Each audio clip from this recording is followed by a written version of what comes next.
जो आंदोलन था, जो शुरू में आरक्षण विरोध के नाम से शुरू हुआ और बाद में हसीना सरकार के विरोध से होता हुआ हिंदू विरोध की ओर बढ़ गया,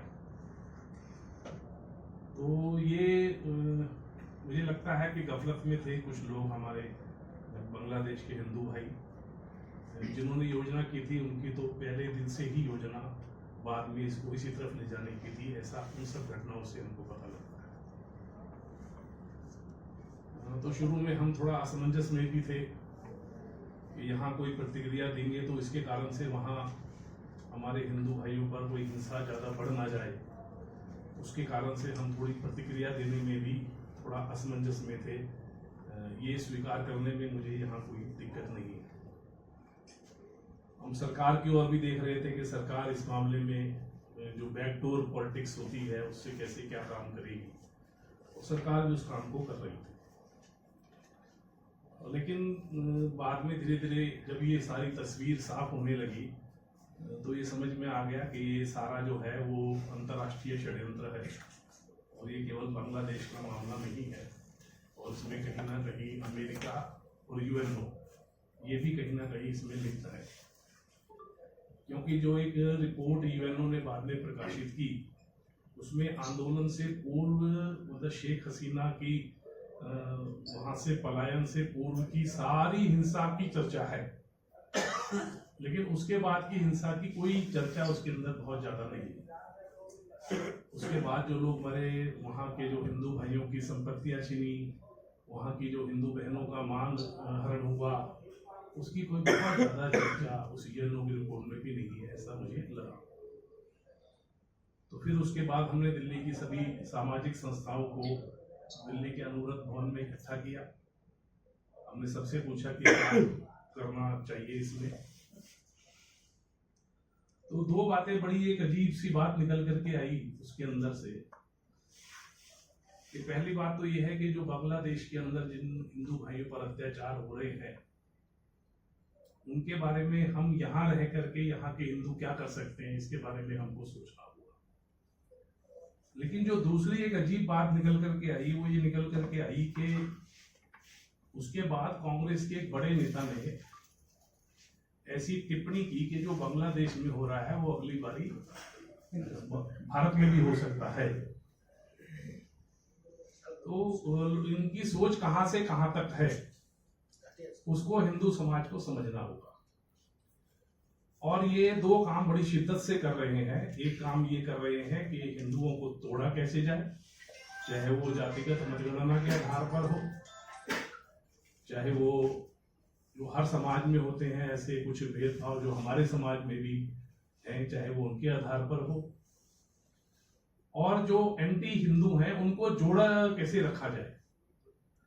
तो जब जातिगत मतगणना की भी बात होती है तो मुसलमानों के अंदर भी अनेक जातियां, उनकी जातिगत मतगणना की बात वो नहीं करते। ईसाइयों के अंदर भी अनेक जातियां, तो उनकी जातिगत मतगणना की बात वो नहीं करते, केवल हिंदुओं की जातिगत मतगणना की बात करते हैं। तो अब दो प्रश्न हमारे सामने आ गए। एक ही आ गया कि बांग्लादेश के हिंदू भाइयों को सहायता कैसे की जाए, और दूसरा प्रश्न ये आ गया कि जो इस प्रकार का दुस्वप्न देखने का एक जिसे कहते हैं कि चेष्टा कर रहे हैं कि भारत में भी ऐसा कुछ हो सकता है, तो उनको ठीक से उत्तर कैसे दिया जाए। तो एक तीसरी बात जो अभी यहां मैंने जितना सुना उसमें से जो निकल करके आ रही है वो ये है कि बचाओ बचाओ कहने से कभी कोई दुनिया में बचा नहीं, ये मेरा मानना है। क्योंकि मैंने थोड़े समय वनवासी कल्याण आश्रम में भी काम किया, तो वहां हम कहते थे वन बचाओ वन बचाओ वन बचाओ, लेकिन वन बचता नहीं था। कभी पीडब्ल्यूडी, कभी विकास की अन्य योजनाएं, नहीं यहाँ से तो रोड निकलना है, यहाँ तो बच्चों का खेलने का मैदान बनना है, तो वन बचाओ बचाओ करते, कभी वन नहीं बचा। तो हमें कहा कि वन कैसे बचेगा, तो वन बढ़ाओ करने से वन बचेगा।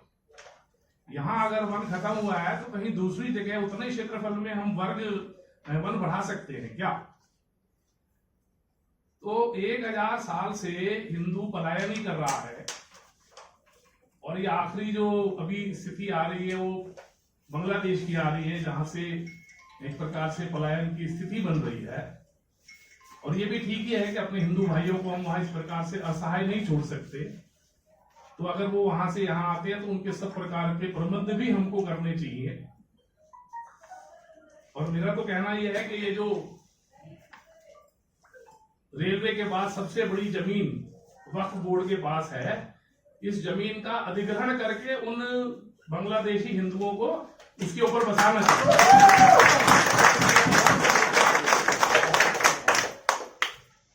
तो जैसे को तैसा करने की स्थिति में अब हमको आना पड़ेगा और इनको कहीं किसी जंगल में बसाएंगे ऐसा नहीं, प्राइम लोकेशन पर उनको जगह देनी चाहिए, क्योंकि वहां से जो लोग आए हैं बहुत अपनी प्राइम लोकेशन पलायन करने की बात छोड़ करके और पराक्रम करने की बात की ओर बढ़ना पड़ेगा।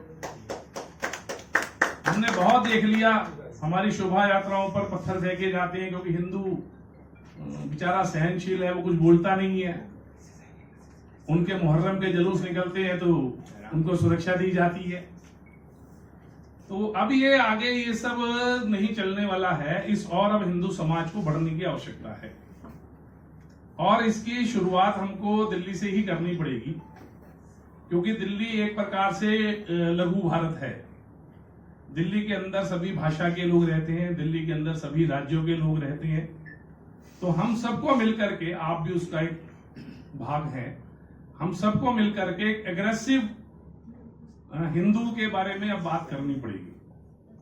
बहुत सारे लोग कहते हैं हिंदू धर्म तो बड़ा उदार है, लेकिन ये उदारता के कारण से लोग हमको मारेंगे, हमारे बच्चों को मारेंगे, हमारी बहनों का मानहरण करेंगे। तो ऐसी उदारता हमको छोड़नी पड़ेगी, इससे थोड़ा हमको आगे बढ़ना पड़ेगा और इसके अनेक उपाय हमारे पास है। ऐसा नहीं है कि समस्या का कोई उपाय हमारे पास नहीं है। हाँ, वो अलग बात है कि 3 घंटे की फिल्म में 2.5 घंटे तो विलन के ही होते हैं, हीरो तो आधा घंटे में ही सारा काम करता है। तो अभी जो भी ये सब किया गया है और 1000 साल से जो ये हिंदू सहन करता आ रहा है, अब उसको खत्म करके और हिंदू विजय की ओर बढ़ने का समय आ गया है। और ये केंद्र की सरकार को भी समझना होगा। मैं, क्योंकि हम कोई किसी राजनीतिक दल से नहीं है, यहाँ भाजपा के भी कुछ लोग बैठे होंगे, मैं उनसे माफी मांगते हुए भी अपनी बात कहूंगा जरूर, क्योंकि मैं विश्व हिंदू परिषद का कार्यकर्ता के नाते से यहाँ खड़ा हूं कि अब सरकार को भी यह समझना पड़ेगा कि उनको कोई एंटी करप्शन आंदोलन के नाम पे यहाँ सरकार बनाने का अवसर नहीं मिला।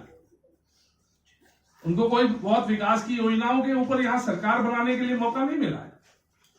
उनको हिंदुओं ने हिंदू एजेंडे को आगे बढ़ाने के लिए सरकार बनाने का मौका दिया। तो अब सरकार उससे पीछे नहीं हट सकती। अब सरकार केवल सुशासन की बात करके, सरकार केवल प्रधानमंत्री जी एंटी करप्शन की बात करके उसकी इतिश्री नहीं कर सकते।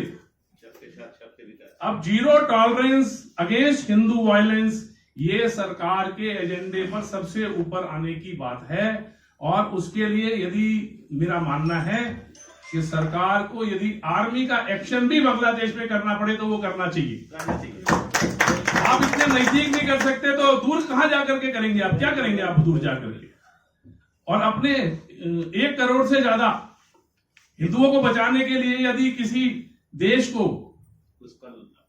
सुरक्षा बलों को भी उतारना पड़े तो वो उतारना ही चाहिए। ये सबसे अच्छा मौका है। जो सरकार कहती है हम ऑक्यूपाइड कश्मीर को वापस ले लेंगे, अरे आप लेना मत लेना, ये जो बचे हुए इनको वापस आने से रोको पहले और इनको सुरक्षा प्रदान करो, वहीं की वहीं जहां ये है। और बांग्लादेश की सरकार यदि इनको सुरक्षा प्रदान नहीं करती तो आपको अपनी आर्मी को बांग्लादेश के अंदर भेजने के लिए तैयार रहना चाहिए। ये मेरा इस प्लेटफॉर्म पर कहना है।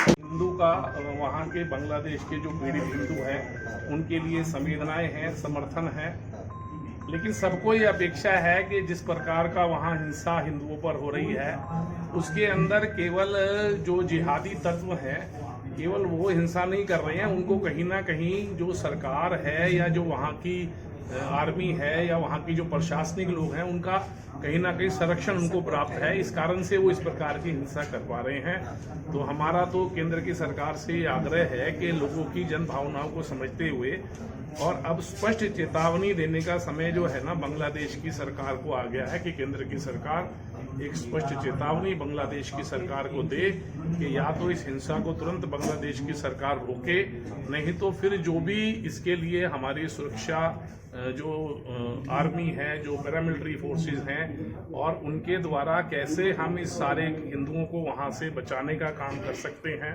वो भी हमको करना है। और जिस प्रकार से वहाँ के जो जिहादी लोग हैं वो तो चाहते ही हैं कि हिंदू यहाँ से पलायन कर जाए, क्योंकि जो बांग्लादेश की आज़ादी के समय जो आबादी वहाँ हिंदुओं की 30% थी वो आज 8% रह गई है। लेकिन अगर वहाँ से लोग अपना घर बार और ये सब छोड़ करके भारत में शरण लेने को मजबूर होते हैं, तो फिर यहाँ जो ये एक बड़ी ज़मीन वक्फ बोर्ड के पास है भारत के, उन जमीनों पर ही उन शरणार्थियों को जगह भी देने का काम और वहां बसाने का काम भी केंद्र की सरकार को करना है। इतने दिनों से सर घटना हो रही है, क्या सरकार सख्त कदम क्यों नहीं उठा पा रही है? कारण क्या ऐसा है, इस सारी जो वहाँ घटनाक्रम चल रहा है, ये आप सब अब जान गए होंगे जिस प्रकार से समाचार पत्रों में और चैनल पर आ गया है। इसमें बड़े बड़े जो दुनिया के देश हैं वो इसके अंदर सम्मिलित हैं। ये केवल बांग्लादेश का आंतरिक मामला भर नहीं है, और इस प्रकार का घटना चक्र केवल बांग्लादेश में नहीं हुआ है, वो म्यांमार में चल रहा है, वो अफगानिस्तान में चल रहा है, वो कहीं ना कहीं पाकिस्तान में चल रहा है। ये जो बड़ी बड़ी जो शक्तियां हैं और जो भारत की इस बढ़ती हुई ताकत को देख करके एक प्रकार से ईर्ष्या कर रही हैं और एक प्रकार से भारत को अपने लिए एक चुनौती के रूप में भी मान रही हैं, तो वो सब भारत के आसपास के इस वातावरण को खराब करने में लगी हुई है। और भारत की सरकार एक अंतर्राष्ट्रीय समुदाय का एक प्रमुख देश होने के नाते से सब प्रकार की अंतर्राष्ट्रीय जो भी मर्यादाएं हैं उनको समझते हुए हर प्रकार की कार्यवाही कर रही है। लेकिन अब समय ऐसा आ गया है कि इसके बाद उन भाइयों के संरक्षण के लिए थोड़ा अगर अपनी मर्यादाएं तोड़ करके भी आगे बढ़ना पड़े तो बढ़ना चाहिए, ऐसा हमारा सरकार से